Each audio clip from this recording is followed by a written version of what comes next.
What's up, gentlemen? So I just want to start this video off by letting you know, if you find something that works for you, that you believe helps you be better, feel better, gentlemen, it doesn't matter what I say. It doesn't matter what your friends say. It doesn't even matter what science says. If it works for you, keep doing it. The reason why I started thinking about this is because I got an email from one of our friends that was all upset, right? He was 4 days into his NoFap journey when he, as he calls it, relapsed. And he was all upset and he wanted to know if I had any advice. And my advice, honestly, was don't worry about it. It's normal. It's natural. But this got me thinking a little bit more about this whole concept of NoFap and really what it means and what it doesn't mean. You know, I've done a video before talking about it. I've done some research about it because it's something that fascinates me, but it also concerns me a little bit. And so today, guys, what I want to do is go over some of the potential downsides or negative aspects to this movement that is going on that I feel is gaining some steam, but has kind of lost its focus. From what I have researched, the reason why this thing, NoFap, became a thing, it was really a community of guys that were trying to support each other in quitting their addiction to the movies, right? Porn. This has become really, I think, lost in what's going on now, and it's become more about not touching it or not doing anything or trying to abstain from doing something that, in my opinion, is super normal and natural. Now, that being said, I'm not saying that if you have an unhealthy relationship with the movies that you shouldn't try to eliminate it or stop consuming it. This, I absolutely feel, will benefit your life because the truth is, I have an addictive personality. I can't imagine. Back in the day when I was growing up, I didn't have the internet, right? And so if I wanted to facilitate my doing what I was about to do, because I did it quite frequently and often because that's what young dudes do, I needed to dig through my dad's drawer to try and find a magazine, an adult magazine like a Playboy or something, or get this, I actually had to just use my imagination, which is probably why I'm so damn creative. It's because I was super creative back in the day. But nowadays, guys, with the internet, it's crazy, right? Everybody has unlimited access to unlimited freakiness at their fingertips. And there's been a ton of research and data that shows that it can absolutely be addictive. It can also have some adverse and negative effects on you if you're consuming it a lot. And so when NoFap started, right, it was all about this community. It was about supporting other dudes that was basically trying to hit the factory reset button on their brain, because a lot of data, a lot of research shows the negative side effects and consequences that it has for the pleasure zones and receptors and this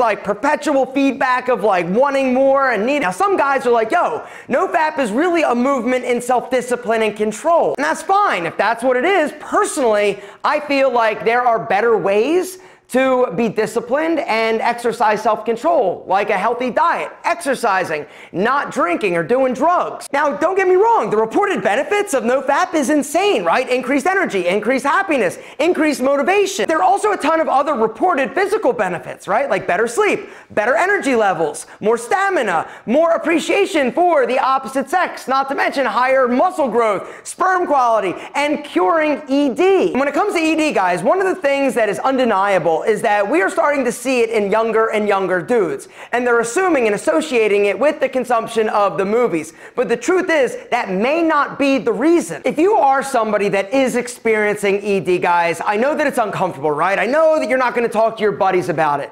What I would encourage each and every one of you to do is actually hit the link and see today's video sponsor. That link is special. It's getroman.com/alpha to talk to a US licensed healthcare professional. Talk to them about your ED, and if prescribed, guys, you're going to get $15 off your first month of ED treatment. One of the things that absolutely breaks my heart is that a lot of guys that are actually suffering don't do anything about it. Guys, now is the time. And one of the benefits to actually taking care of treating your ED is the self-assurance, knowing that when the moment arises, you're going to be ready. Now is the time, gentlemen. Pick up your phone, pick up your laptop to complete a free online visit. Roman offers 5 prescription treatments of brand and generic forms of the most common ED medications. A US licensed healthcare professional will work with you to find the best treatment plan, and if prescription medication is appropriate, Roman will ship it to you with free 2-day shipping. With Roman, you get free ongoing care for your ED, all from the comfort and privacy of your home. The whole process is straightforward, convenient, and discreet. Getting started, guys, is super simple. All you got to do is hit that special link down below. Go to getroman.com/alpha to complete a free online visit.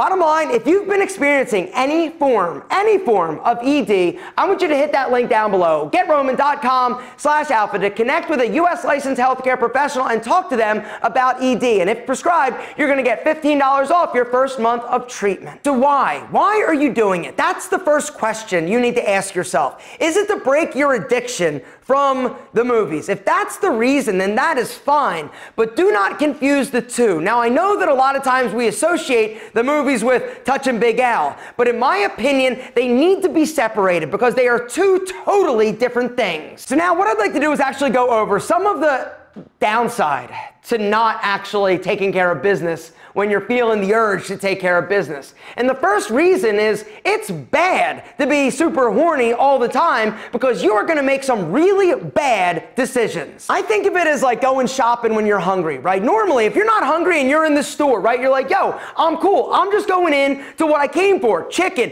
vegetables, right? But if you're hungry, you're like, yo, cookies, chips, I'll take it. Same thing happens if you're not ever doing what you need to do and your energy, right? Your energy gets all built up, right? You start thinking about it all the time, and you potentially are going to get frisky and freaky with somebody that you shouldn't be getting frisky and freaky with at all. But if you would have eaten before you went shopping, you wouldn't be tempted to do something or eat something that you shouldn't be eating. Gentlemen, the truth is, it is not good to be thinking or worried or wanting it all the time. And by taking care of it, you're doing a few things. Number one, it's going to help you relax, right? Because a lot of research and science has actually shown there are a ton of reported benefits to actually doing it. It boosts your mood. It helps you sleep better. It helps you relax. It helps you understand your body a little bit better. It also helps you be better at being better, because if you're not ever doing anything, right, and you got all this build up like tension and anxiety, right, the second you get remotely close to getting some action, bang, game over. The second reason why it's potentially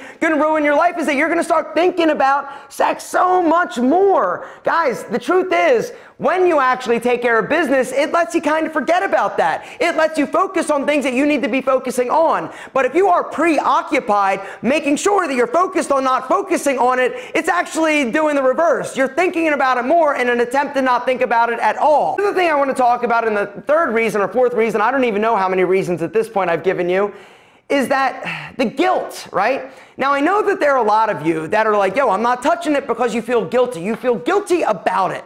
Right now, you also could potentially feel guilty about looking at the movies, but that, once again, you got to separate the two.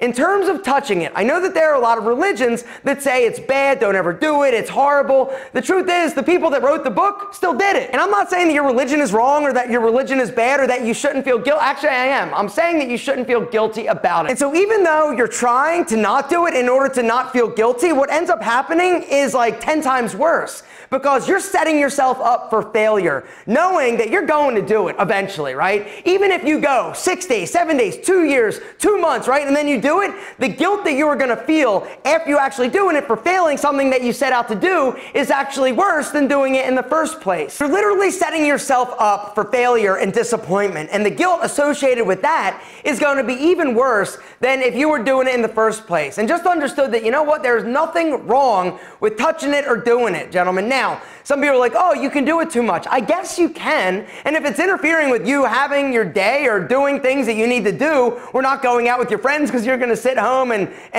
do it, like, yeah, this is a problem and you probably need to go seek counseling. But in terms of too much, gentlemen, nobody can say what that is because it's going to vary and differ from person to person. And it's healthy, gentlemen. There's been data and research that actually shows that if you are releasing the hounds 21 times a month, you're actually reducing or cutting your chance of getting prostate cancer. There's a reason why if you don't do it for a little while and you go to sleep and possibly have a dream, you wake up and you got to change your undies. Anyway, I just want to do this video because that email that I got really kind of, it highlighted this idea that it was actually kind of dangerous to set yourself up for failure repeatedly. And I really feel like that's what you're doing. Now, I'm not debating the pros and cons of the movies, right? I'm not saying it's good, I'm not saying it's bad. And if you have a problem consuming it, it's definitely something you need to get under control. But I just don't want you to confuse the two. The movies are one thing, but touching it and doing something to your body that is normal and natural is another. And I just don't want you to set yourself up for failure. Life is way too short to be upset about doing something that your mom did, your dad did, your weird Uncle Barry did, your boy Alpha does, gentlemen. gentlemen, it's okay. You are amazing. But like I said at the beginning of the video, if you find something that works for you, do it or don't do it. It's up to you.